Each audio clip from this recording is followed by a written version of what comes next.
Hi guys, welcome back to my channel DK pictures Bhojpuri. My name is Deepak Singh Chhaprahiya. तो दोस्तों फिर से स्वागत करता हूं अपने ही चैनल डीके पिक्चर्स भोजपुरी में और हाजिर हूं आप सभी सिंगर भाइयों के लिए एक बहुत ही ज़बरदस्त देवी गीत हिट मेटर लेकर।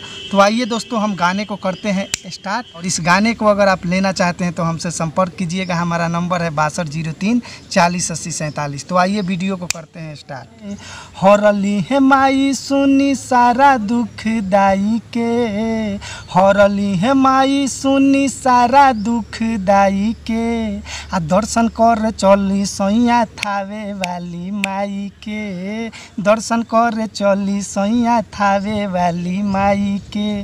फर्स्ट अंतरा दोस्तों कि बात मानी सैया चली माई के दुआरिया, टल जाई दुख विपत गम के अनहरिया। ए राजा हाँ हाँ बात मानी सैया चली माई के दुआरिया, टल जाई दुख विपत गम के अनहरिया।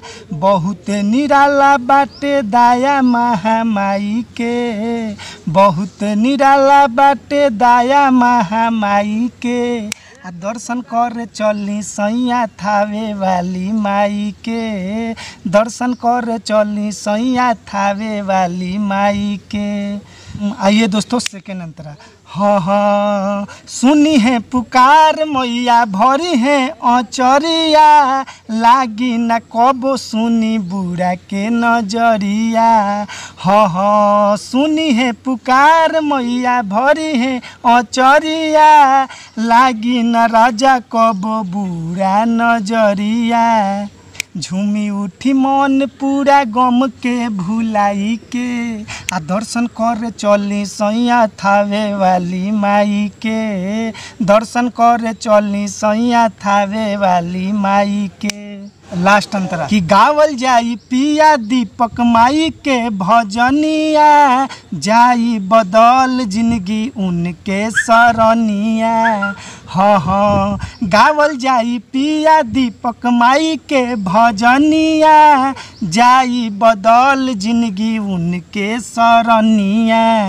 कि भाग जाई दुख सारा बहिया छोराई के, भाग जाई दुख सारा बहिया छोराई के, आ दर्शन कर चली सैया थावे वाली माई के, दर्शन कर चली सैया थावे वाली माई के।